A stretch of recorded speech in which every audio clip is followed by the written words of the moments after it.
Haruki Murakami knew that one of the biggest lies that we've been sold as authors is that all of us are just rewriting the same story and archetypes over and over again. That since Shakespeare, there have been no new ideas. And today we are going to hear from Murakami himself, and he is going to disprove that because right now, you and I have a beautiful opportunity in this upcoming literary renaissance to change the world with our writing. And if we think what we have to say axiomatically is unoriginal or not important, then we most likely aren't going to give 100% of our effort to not just write our novel, but try to get our novel out to the world. And my name is Ian, and here on Right Conscious, we cover Haruki Murakami at length. In the playlist down below, you will find dozens of videos on Murakami's books, his life, and his writing philosophy, and I plan to do hundreds more in the future. But hey, you guys are not here for me, you guys are here for Murakami, so let us now hear from him. One of my all-time favorite jazz pianists is Thelonious Monk. Once, when someone asked him how he managed to get a certain special sound out of the piano, Monk pointed to the keyboard and said, "It can't be any new note. When you look at the keyboard, all the notes are already there. But if you mean a note enough, it will sound different. You just got to pick the notes you really mean." I often recall these words when I am writing, and I think to myself, it's true, there aren't any new words. Our job is to give new meanings and special overtones to absolutely ordinary words. I find the thought reassuring. It means that vast, unknown stretches still lie before us, fertile territories just waiting for us to cultivate them. And first and foremost, this is a pushback against Murakami's haters because there are so many deconstruct and destroyers out there who say Murakami just writes the same novel every time. If you've read The Wind-Up Bird Chronicle, you've read them all. But they don't realize that there is tone shifts, there are archetypal shifts. There are different methodologies of transformation within every single character, even if the method and the path of that transformation is the same. In Murakami novels, most of the time it's through a male transforming through a female. But Kafka's journey and Tango's journey in 1Q84 and Toru's journey in Norwegian Wood are vastly different. And if you don't understand that, if you can't see the subtleties in that, then most likely you are just being a hater. Quick note about the haters. What's interesting about Murakami, he sold over 10 million books. And a bunch of bros on Reddit or whatever talk a bunch of crap about him and other people. But then at the end of the day, how many millions of fans are there who just aren't on there or just aren't going to argue? Anyway, I want you guys to think about what Murakami just said and let that sink in because I am a nature poet. My place in the literary renaissance, at least in this decade, outside of being a spokesperson for it, is writing desert poetry. But I could sit and find hundreds of poems just about coyotes alone and tell myself, why would I want to write another poem about a coyote? It's already been done by some of the greatest poets of all time. And so many of you guys are literary fiction authors. You are going to be writing something over 100,000 words. And so it should be really easy for you to create something unique. But when I read many amateur writers or writers who are releasing their first novel or haven't made it yet, what's funny is that most of the time it seems somewhat bland or not unique to me. It seems like the same story repeating over and over again. And why is that? Well, let's look at something that Murakami does really well, which is setting up a vibe. When you read a Murakami novel, you are in cafes, you are in libraries. He is evoking Thelonious Monk and certain classical artists and jazz musicians. Most of the time, the characters are very laid back, laissez faire, and don't care about what's going on. But that vibe is then reinforced by his language. That's where the magic stems from. And that's where the words take on new meanings because I've read plenty of science fiction books and even ones that people I know have written. And one of the big problems with amateur sci-fi and fantasy is that there are all these made up words and concepts. And those authors think by just doing that alone, that that's enough to make the book feel unique.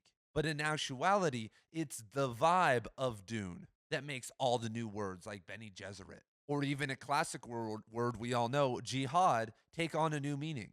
And vibe is very rarely talked about because this is where the true talent is. This is where people start to separate themselves from others. There are millions of good musicians out there, guys who can play the guitar and bass. There are tens of thousands of bands out there that are objectively very good.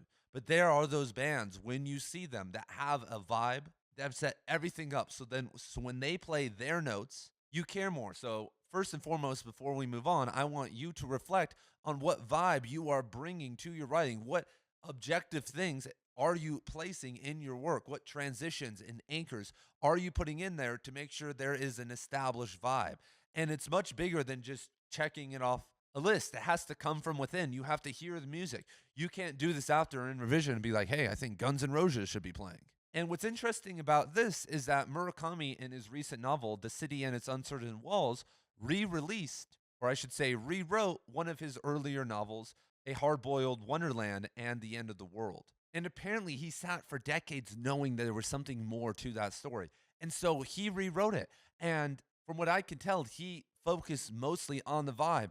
Once again, instead of having a story that features like a mad scientist in this crazy real plot versus kind of magical world, Murakami decided to have the same magical world and then contrast that with a guy working at a library, sitting by the fire, stoking the flames of a wood-burning stove, sitting by the river, visiting a graveyard, doing the menial duties of a head librarian in a small Japanese mountain town.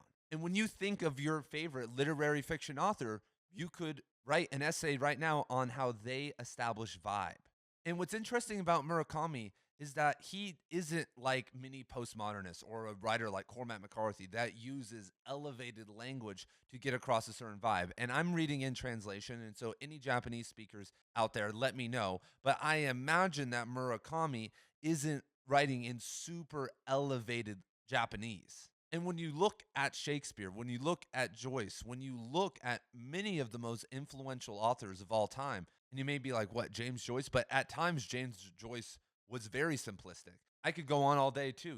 Right now with my classes, I'm reading Slaughterhouse-Five. I'm like, wow, this is so simple. But the vibes and the ideas are all there. And so I think many of us get drawn into the idea that we need to be the next literary fiction superstar. And the way we are going to get there is by writing more complicated works. But in actuality, much like any art, if you want to be an artist that just makes a living, becomes a full-time novelist or a full-time person in whatever field, first and foremost, it's by having a unique signature. That can really pull you away from the rest of the crop. And unless you've been trained, unless you are very intelligent, doing it through more complicated writing isn't going to pay off. Working on, even though I advocate to work on sentence structure and study the actual art of writing, at some point that becomes self-defeating, and you should actually be worrying about what your vibe is, how well you can establish scenes, and how well you can make people feel fuzzy or scared depending on what genre you are writing in. And many literary fiction authors and readers think that we are different than genre writers. We think we are different than the horror crowd, because in horror, most horror authors don't have this super elevated language and this crazy prose, but rather it's about establishing a vibe and then working within that. But there is a vibe to literary fiction. Literary fiction is a genre for people who want to be transformed and a little bit challenged. And when you start to read enough literary fiction, you're like, oh yeah, this is a character dealing with father trauma. Here's the happy normal couple that's being contrasted with the doomed couple. And so studying people like Kazuo Ishiguro or Haruki Murakami or other authors that